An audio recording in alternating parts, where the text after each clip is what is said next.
Hello everyone, welcome to my YouTube channel. So आज हम study करेंगे कॉलॉइड्स के बारे में। हमने ऑलरेडी सॉल्यूशन के बारे में पढ़ा हुआ है। सॉल्यूशन क्या है? एक टाइप का होमोजीनियस मिक्सचर है। जैसे आप सॉल्यूट और सॉल्वेंट को मिक्स कर रहे हो उस टाइम पे क्या होगा, एक ही आपके पास फेज एग्जिस्ट करेगा। फॉर एग्जाम्पल आपने सॉल्ट और शुगर लिया, उसको वाटर में डिज़ोल्व कर दिया, तो आपके पास क्या होगा, सॉल्ट या शुगर जो है कम्प्लीटली डिज़ोल्व हो जाएंगे वाटर में। आप ये नहीं बता पाओगे कि किस पोर्शन में वाटर के किस पोर्शन में सॉल्ट या शुगर है या नहीं है, क्योंकि वो सारे ही पोर्शन में कम्प्लीटली डिस्ट्रीब्यूट हो जाएगा, यूनिफॉर्मली डिस्ट्रीब्यूट हो जाएगा। क्लियर? तो वो होता है सॉल्यूशन, जहाँ पर आपके पास एक होमोजीनियस मिक्सचर बन रहा है। अब सस्पेंशन क्या होता है? सस्पेंशन ऐसा मिक्सचर होता है जहाँ पर आप सॉल्यूट और सॉल्वेंट को मिक्स कर रहे हो, बट नेक डाइस से आप देख सकते हो कि सॉल्यूट कहाँ प्रेजेंट है और सॉल्वेंट कहाँ प्रेजेंट है। एग्जाम्पल के तौर पे समझते हैं, आपने सैंड डाली वाटर के अंदर, होगा क्या, थोड़ी देर बाद सैंड जो है वो सेटल डाउन हो जाएगी बॉटम पे। तो इजीली आप बता सकते हो कि इस पोर्शन में सैंड है और ये ऊपर वाले पोर्शन में क्या है, वाटर अवेलेबल है। तो वो क्या होता है, एक हेट्रोजीनियस सिस्टम होता है जहाँ पर दो फेज एग्जिस्ट करते हैं। सैंड एंड वाटर अगर हम केस की बात करें तो वहाँ पर एक सॉलिड फेज एग्जिस्ट कर रहा होगा और एक लिक्विड फेज। तो आपके पास ऐसा सिस्टम जहाँ पर आप दो चीज़ों को अलग अलग सेपरेटली बता सकते हो, उसको हम नाम देते हैं हेट्रोजीनियस सिस्टम। अब कोलॉइड्स क्या होते हैं?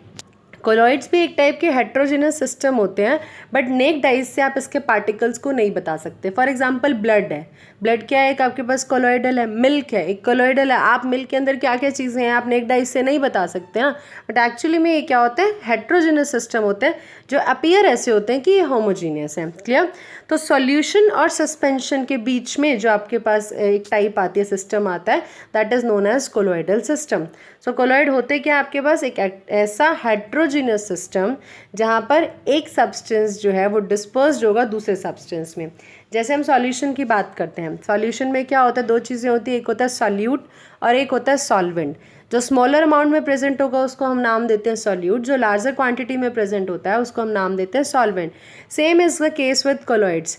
जो स्मॉलर क्वांटिटी में प्रेजेंट होगा, जो सॉल्यूट की तरह बिहेव करेगा, उसको नाम देंगे डिस्पर्स्ड फेज, और जो सॉल्वेंट की तरह बिहेव करेगा उसको हम नाम देंगे डिस्पर्जन मीडियम। सो सॉल्यूशन और कोलॉइड्स में अगर आप बात करते हो तो दोनों ही आपको होमोजीनियस सिस्टम की तरह अपीयर होंगे, दोनों में ही एक ही फेज प्रेजेंट होगा। जो मेन डिफरेंस आता है सॉल्यूशन और कोलॉइड में वो आता है उनके पार्टिकल साइज का।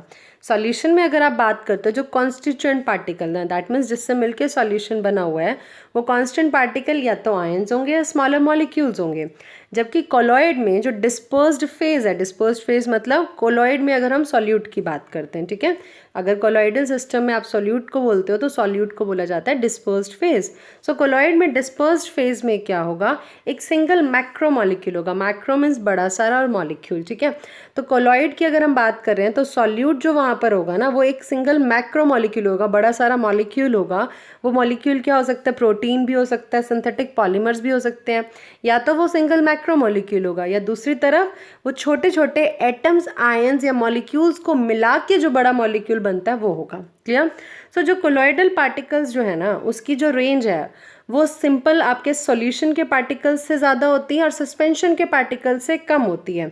और इनकी जो कोलॉइडल पार्टिकल की डायमीटर्स की रेंज रहती है होती है 1 से लेके 1000 नैनोमीटर तक।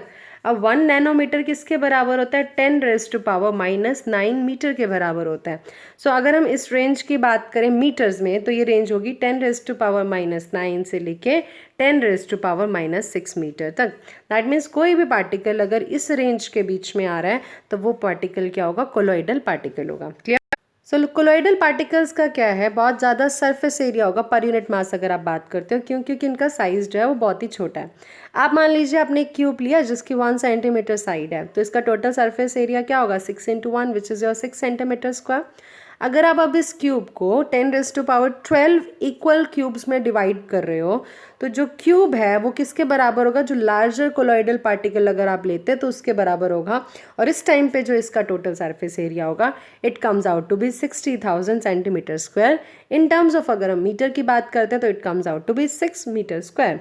तो ये इतना बड़ा सरफेस एरिया ही हमें किस चीज़ के लिए एसोसिएट करता है कि ज़रूर कोलॉइड की कुछ ना कुछ स्पेशल प्रॉपर्टीज़ होंगी, और इन्हीं प्रॉपर्टीज़ को अब हमने इस यूनिट में डिस्कस करना है। So next is classification of colloids.